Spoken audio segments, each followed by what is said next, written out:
Bharat Ratna doctor Bhimrao Ambedkar को कोटि कोटि नमन। ये कार्यक्रम डॉक्टर भीमराव अंबेडकर के जीवन पर आधारित है, जहां भारत की जनता के प्रति उनके योगदानों को पूरी सजगता से चित्रित और रेखांकित करने का प्रयास है। कार्यक्रम में दिखाई गई घटनाएं लब्ध पुस्तकों से ली गई हैं। इस कार्यक्रम के जरिए चैनल की ओर से एक विश्वसनीय, सजग और सकारात्मक प्रयास है कि डॉक्टर बाबा साहेब भीमराव अंबेडकर के जीवन की संघर्ष यात्रा एवं गौरव गाथा पूरे आदर के साथ घर घर पहुंचे और उनके योगदानों से सभी संपूर्णता में परिचित और आह्लादित हों।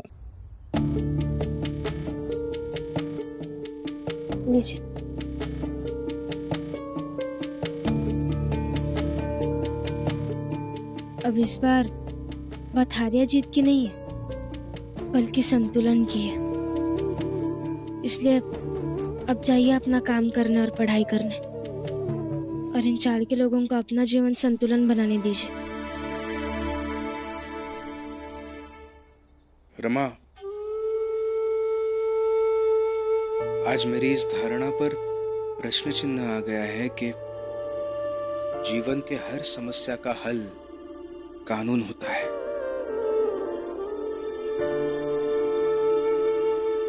मैं इस पर जरूर सोचूंगा रमा।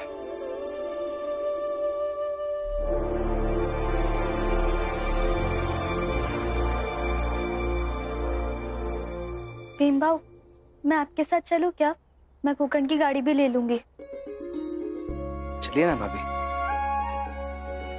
और दीदी, भैया को ये कहिएगा जरूर कि हम सबको उनकी बहुत याद आती है। चलता हूँ। आइए भाभी।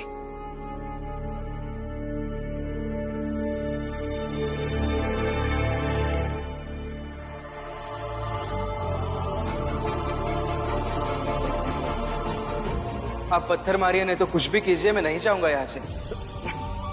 आप मुझे अपना शिष्य बना लीजिए और पढ़ा दीजिए समाजशास्त्र।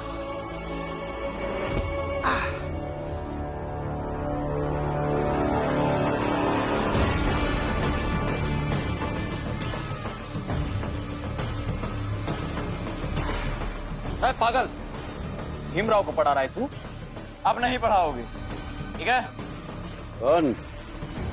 अब तो खून सिर्फ तेरे हाथ से निकला है, बाद में पूरे शरीर से खून ही खून निकलेगा, समझा?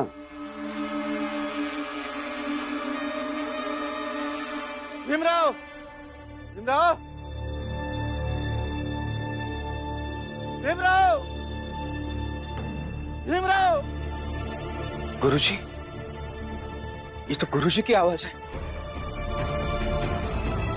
गुरुजी, ये आपके हाथ को क्या हुआ है? दिखाइए।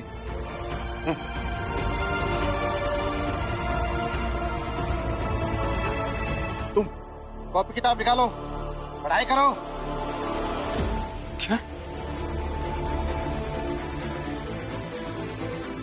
हाँ, पढ़ाई करूंगा गुरुजी, लेकिन पहले बताइए तो सही, ये लगा कैसे? आप घायल हैं, आप ऐसा क्यों कह रहे हैं?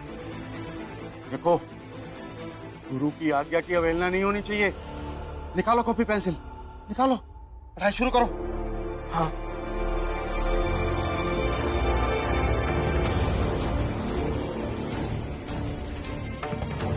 भीम तो आ ही रहा था पढ़ने, आवाज देकर इसलिए जल्दी बुलाया ताकि तुम्हें जल्दी जवाब दे सकूं।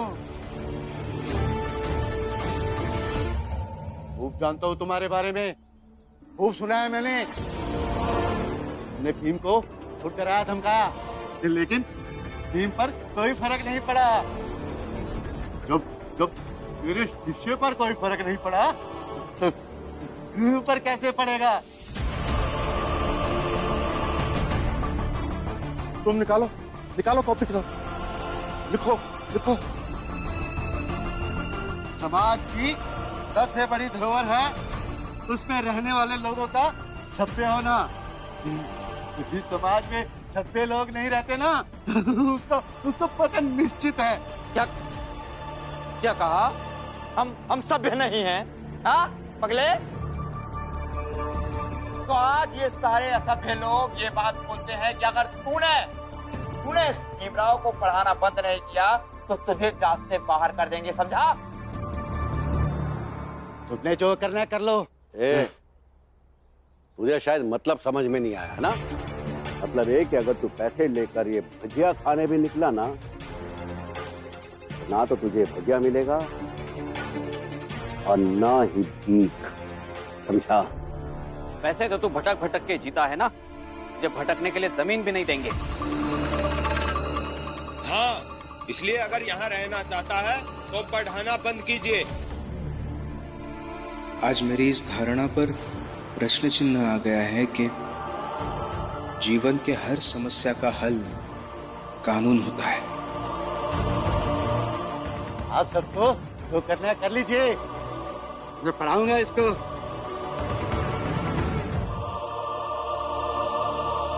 गुरुजी, मैं नहीं पढ़ूंगा। वाह वाह अगले समझदार होना दिया तूने इसे। हाँ, वैसे भी भीमराव की वजह से बहुत सारी जिंदगियां बर्बाद हो चुकी हैं, तो एक और जिंदगी क्यों बर्बाद हो? नहीं भीम, ये लोग डरा रहे हैं तुझे। नहीं गुरुजी, मैं डर नहीं रहा हूँ। मैं बस इसलिए पढ़ाई नहीं करूंगा क्योंकि मैं आपको मुसीबत में देख नहीं सकता। माफ कीजिए। नहीं भीमराव, आप पढ़ेंगे भी और इन्हें कुछ होगा भी नहीं। ए सरला, क्या 2-4 महिलाओं को इकट्ठा करके मुआवजा क्या ले लिया? क्या लगता है दुनिया जीत ली? और वैसे भी इस पागल गुरुजी को तो मुआवजा मिलेगा नहीं, क्योंकि ना तो ये महिला है और ना ही किसी की पत्नी।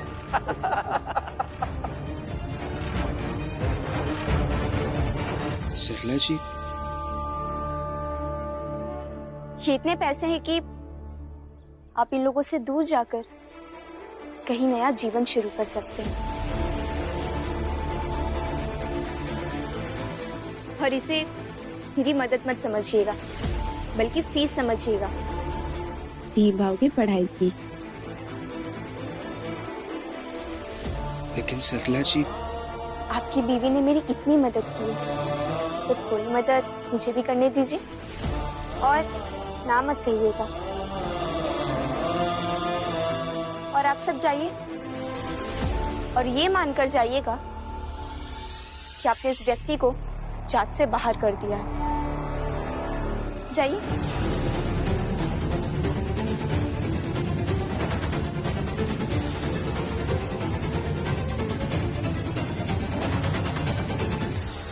ठीक है भीमराव, आप पढ़ो और हमेशा पढ़ते रहो। मैं चलती हूँ।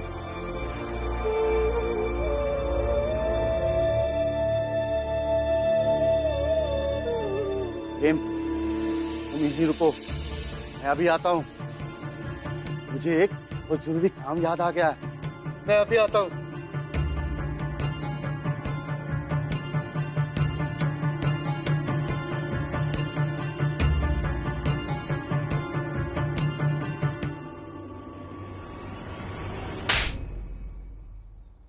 वहाँ तुम्हारे शिष्य थे, इसलिए थप्पड़ नहीं मारा। आज का सबसे बड़ा दुश्मन गैर जिम्मेदार शिक्षक होता है। ये बात गांठ मान लो, वरना इतिहास के गुनहगार बन के रह जाओगे। हाँ।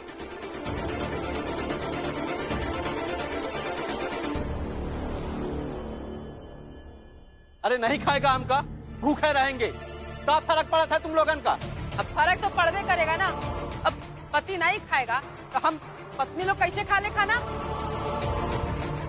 हाँ तो ठीक है, सबसे पहले तुम सब माफी मांगो हम सबसे। हाँ, और कसम खाओ कि तुम भीम और रमा के बहकाव में नहीं आओगी।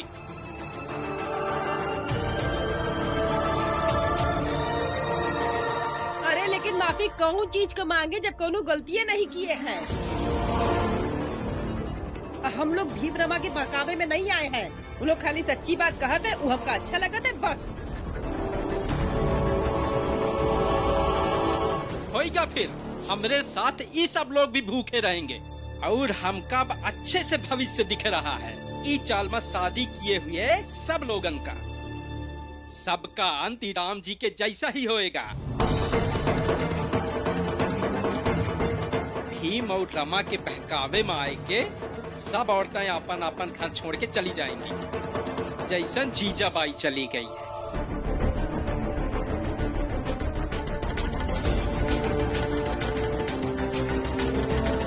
मगर आई तो आ गई।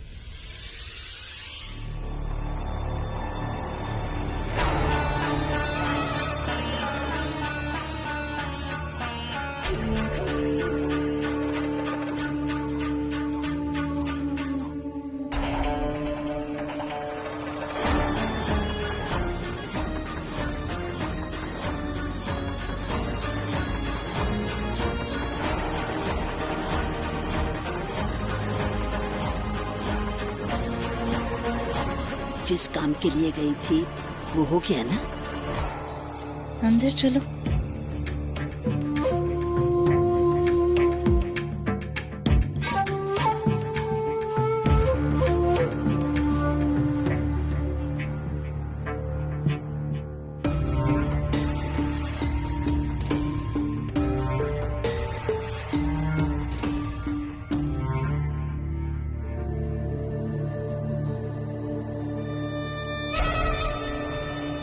अरे बता ना, जिस काम से गई थी वो हुआ या नहीं?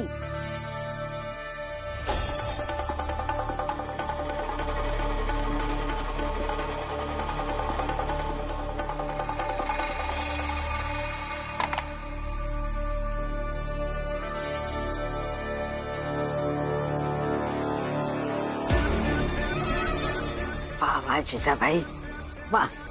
वैसे भी वो तेरे मैके की तेरे नाम पर जो जमीन थी वो किस काम की थी?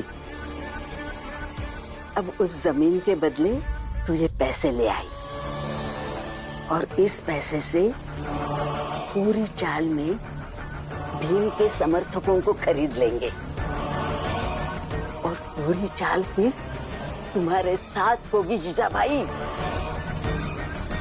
आज जो भीम का रुतबा है कल तुम्हारा हो जाएगा, देख लेना।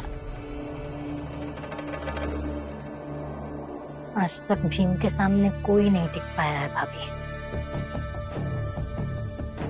लेकिन अब उसके सामने मैं खड़ी रहूंगी, टिकूंगी भी और जीतूंगी भी। लेकिन इस लक्ष्य को पाने के लिए आपको यहाँ रहना होगा, आपकी जरूरत है मुझे। तब तक आप कहीं नहीं जाएंगे। ये मेरे लिए आखिरी मौका है भाभी, और आप मेरी आखिरी उम्मीद। इस घर में आज तक ना ही मुझे मेरा हक मिला है और ना ही सम्मान, लेकिन अब मैं सब कुछ पाकर रहूंगी, सब कुछ। जीजा भाई, इस लड़ाई को मैं जितवाऊंगी और अब जैसे जैसे हमने योजना बनाई है वैसे वैसे हमें करते रहना है।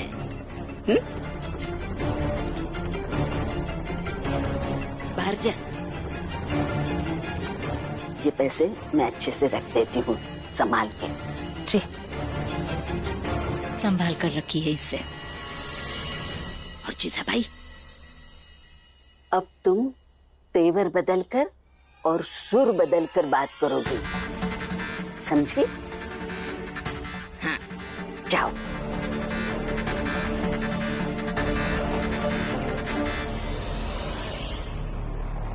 तो ठीक है, जब तुम लोग खाना नहीं खाओगे तो हम लोग नहीं खाएंगे, रह जाएंगे भूखे। और का क्यों भूखा रहना है?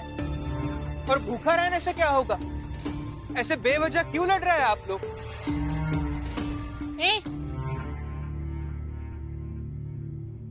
लड़ रहे हैं ये लोग? बेवजह लड़ाई का नाम देकर गुनहगार साबित कर रहे हो उन्हें? हाँ?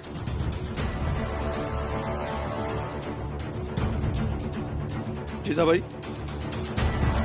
अभी मायके से आई हो, जाकर आराम करो। अतई चाल के मसलों में बोलने की कोई जरूरत नहीं। जरूरत है।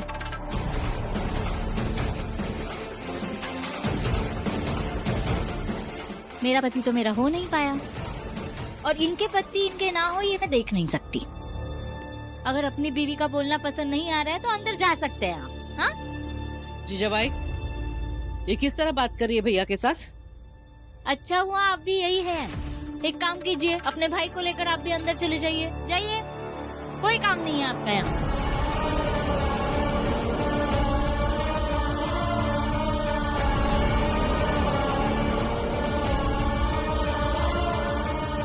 एकदम सही तेवर और सुर पकड़ी हो जीजाबाई, यही चाहिए अब।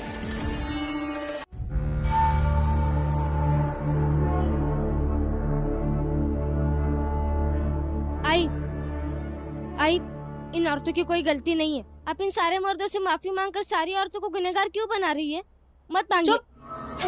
अक्ल वकल तो है नहीं, माफी नहीं मांग रही हूँ, निवेदन कर रही हूँ कि आप सब भी खाना खा लीजिए और अपनी पत्नियों को भी खिला दीजिए।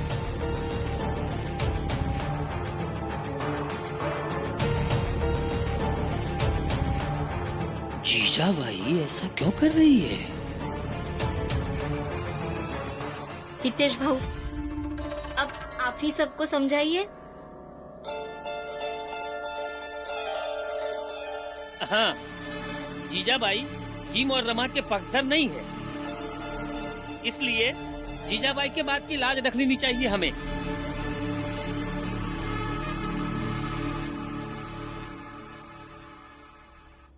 जनार्दन, जोखू और सकाराम, तुम लोग तीनों खाना खा लो और अपनी अपनी पत्नी को भी खिला दो।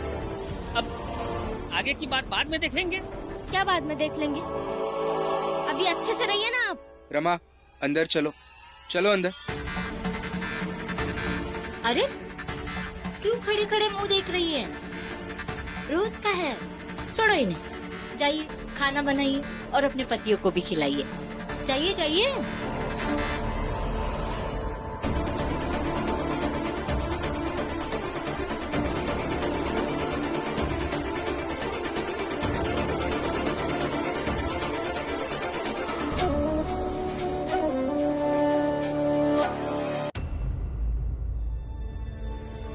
बैठो।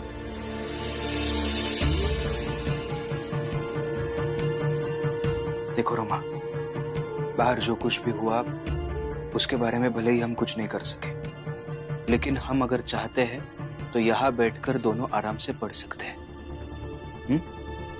कुछ देर पढ़ाई करेंगे। लो।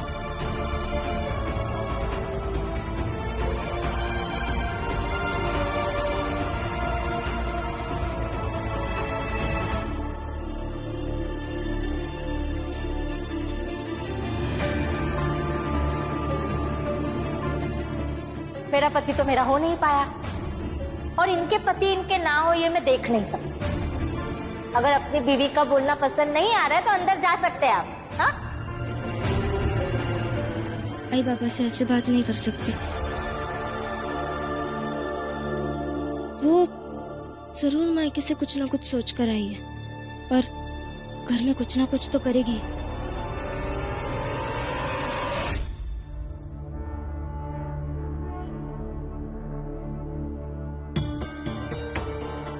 तुम्हारे भाभी ने तुम्हें संदेश नहीं भिजवाया?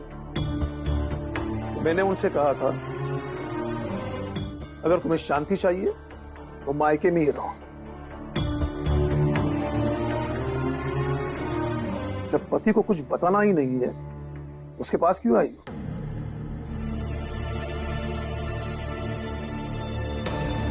ईसा भाई, मैं तुमसे कुछ पूछ रहा हूं, जवाब दो। कब से बोले जा रहा हूं, तुम सुने जा रही हो? बेवकूफ नहीं हूं मैं। मेरे सवाल का जवाब दो।